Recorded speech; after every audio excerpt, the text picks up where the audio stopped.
Assalamualaikum warahmatullahi wabarakatuh. Hello, how are you today?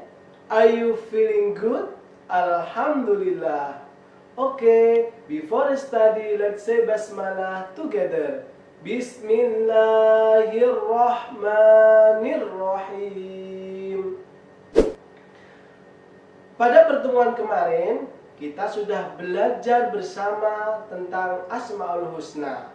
Masih ingat nggak anak-anak semuanya?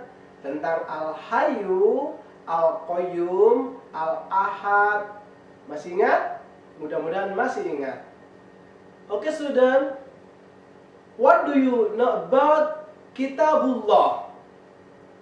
Kitabullah adalah segala ketentuan dan perintah Allah Subhanahu wa Ta'ala yang tertulis dalam kitab atau mushaf.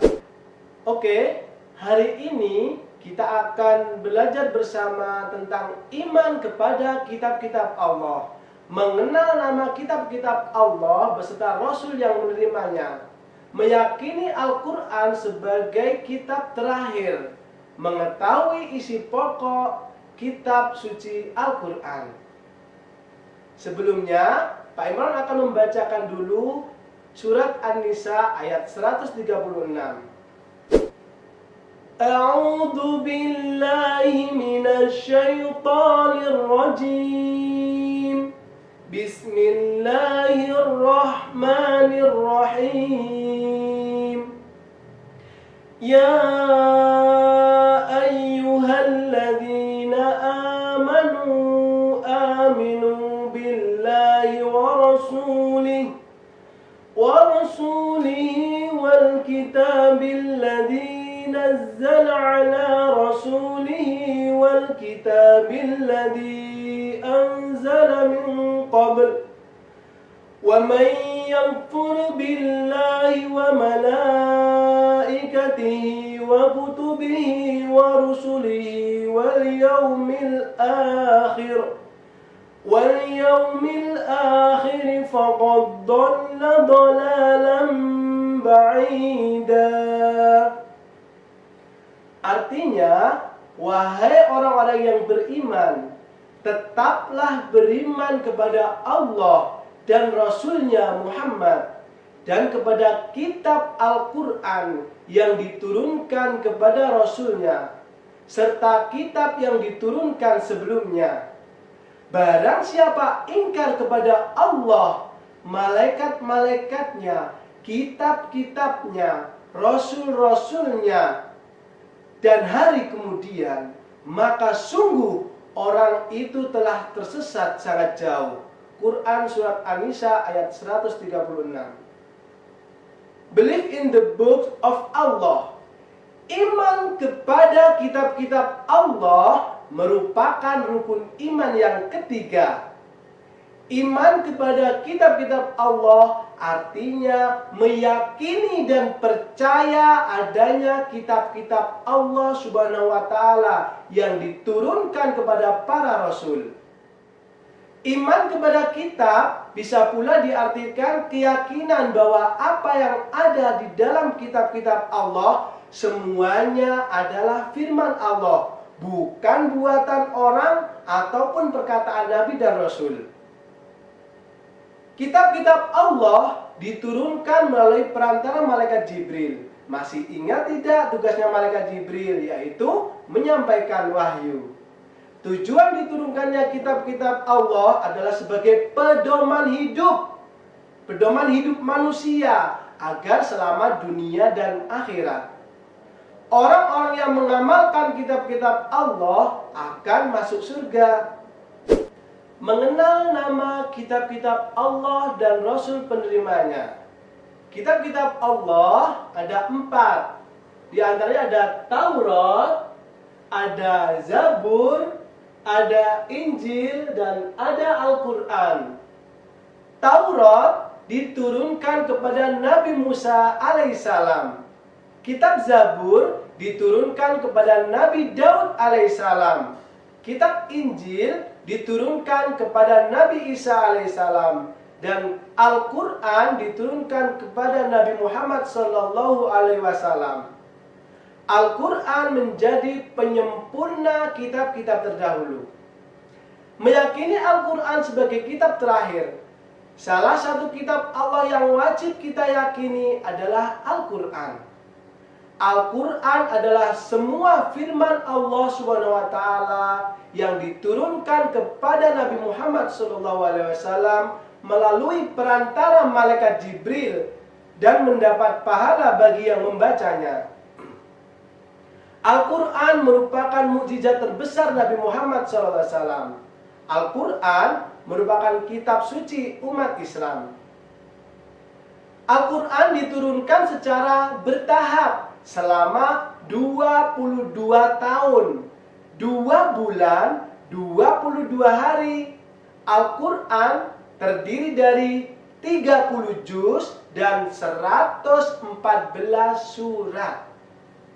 Al-Quran pertama kali diturunkan kepada Nabi Muhammad SAW pada tanggal 17 Ramadan yang kita kenal dengan Nuzulul Quran, turunnya Al-Quran pada tahun ke-15 kenabian melalui malaikat Jibril di Gua Hira.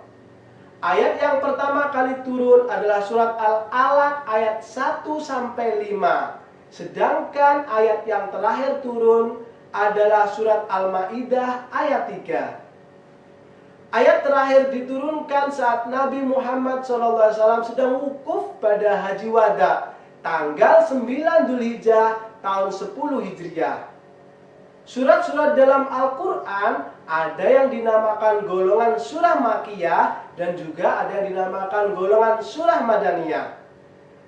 Surah Makkiyah adalah surat yang diturunkan sebelum Nabi Muhammad hijrah ke Madinah. Sedangkan surah Madaniyah diturunkan setelah Nabi Muhammad hijrah ke Madinah. Al-Quran merupakan kitab suci Allah yang paling lengkap dan menjadi penyempurna kitab-kitab sebelumnya. Hikmah apa diturunkan Al-Quran secara bertahap? Hikmah diturunkan Al-Quran secara bertahap. Yang pertama, untuk menetapkan jiwa Rasulullah SAW dan menguatkan hatinya. Yang kedua, untuk mendidik masyarakat dan menyesuaikan hukum Islam secara bertahap. Yang ketiga, untuk menunjukkan bahwa Al-Quran itu adalah kalam Allah. Yang keempat, untuk memudahkan Nabi Muhammad SAW dan para sahabat menghafal, memahami dan menjalankan perintah Allah SWT. Isi pokok kitab suci Al-Quran diantaranya adalah akidah, yaitu keimanan, kepercayaan dan keyakinan. Tentang ibadah, mengatur tentang ibadah.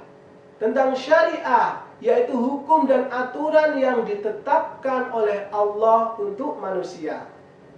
Berikutnya tentang muamalah. Dan yang terakhir tentang kisah-kisah Nabi dan umat terdahulu.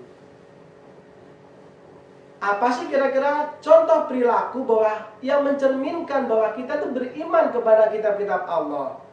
Yaitu diantaranya adalah menjalankan semua yang diajarkan dalam Al-Quran, seperti sholat, zakat, puasa, dan lain sebagainya.